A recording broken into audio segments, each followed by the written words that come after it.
Croisement de l'avenue de l'Union africaine et la rue Baliko, derrière le Centre national de radio et de télévision. Ici, un imposant complexe hospitalier moderne d'une superficie de 16 531 mètres carrés fait le bonheur des Congolais depuis déjà 4 ans. C'est l'hôpital général d'Odjiri au quartier Nkombo-Matari, dans le 9e arrondissement de Brazzaville. Depuis son inauguration le 15 décembre 2021 par le président de la République Denis Sassou Nguesso, cet hôpital applique une politique de prise en charge immédiate des patients, sans considération de leur situation financière. Le premier poste d'enregistrement. Le deuxième poste est le poste d'orientation. Une fois qu'ils ont été enregistrés, ils vont à la caisse, ils payent. Après ce moment-là, leur nom est enregistré dans l'ordinateur, ils peuvent payer. Et après, s'ils n'ont pas d'argent, il n'y a pas de problème. Ils vont directement aux urgences. Après avoir surmonté les difficultés liées au début de tout établissement, le directeur général de l'hôpital général d'Odjiri et son équipe ont su mettre en service l'ensemble des unités cliniques.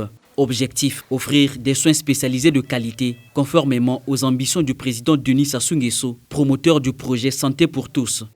Avec Aline France Etokabeka, coordonnatrice générale et présidente du comité d'organisation du Forum Horizon Initiative et Créativité, nous avons découvert le matériel sophistiqué installé dans les différents services, comme dans les salles des urgences et le laboratoire, capable d'assurer tout type d'examen médical.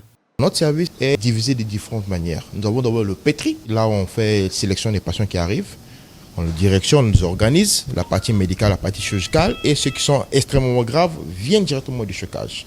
Ce service de déchocage est un service qui a 10 lits, 10 moniteurs, ça en fait comme une mini-réa. On a 2 ventilateurs, on a aussi des défibrillateurs, on a un chariot d'urgence, on a de l'oxygène, on a aussi tous les matériaux pour prise en charge d'un patient grave, intubé, sédaté, mettre sous machine pour sa continuation en réa. Doté d'une capacité de production autonome d'oxygène médical, cet hôpital dispose également d'un bloc d'accouchement bien équipé pour lutter efficacement contre la mortalité maternelle et infantile. Il comprend des unités de diagnostic par imagerie médicale de dernière génération, des salles d'hospitalisation de grande capacité, d'un service de pédiatrie où les jeunes patients sont pris en charge avec un soin particulier et bien d'autres structures dignes d'un grand hôpital. Je voudrais exprimer ma reconnaissance et ma gratitude au président de la République, chef de l'État, pour nous avoir construit ce que nous qualifions souvent ici de bijou. C'est réellement un bijou architectural, technique et technologique, avec l'ensemble des équipements techniques ou l'infrastructure technique que nous avons, le plateau technique. Le président ne nous a pas seulement donné des bâtiments, il nous a donné une vision. En fait, c'est grâce à cette vision que nous faisons tout ce que nous faisons. La vision qui a présidé à la construction de ces hôpitaux. En fait, il nous a donné une mission d'apporter des soins spécialisés, de qualité, au plus proche des populations. Nous avons pu recueillir le témoignage d'une mère dont le nouveau-né, âgé de 10 jours, est sous rayon ultraviolet pour le traitement de la jaunisse. Elle exprime sa satisfaction face à l'évolution positive de l'état de santé de son enfant. Je suis arrivée ici, c'était normalement pour le contrôle.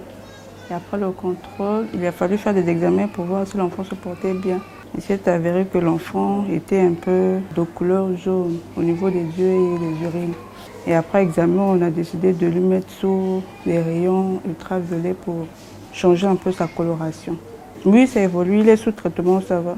La prise en charge est bonne ici et jusqu'à ce que je suis sortie. Comme j'avais accouché sans problème, je suis sortie le lendemain.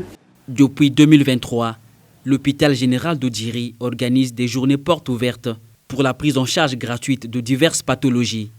Lors de la 2e édition en 2024, 12 695 patients, dont 7 871 femmes venues des 4 coins du pays, ont bénéficié des soins, y compris dans les cas les plus désespérés.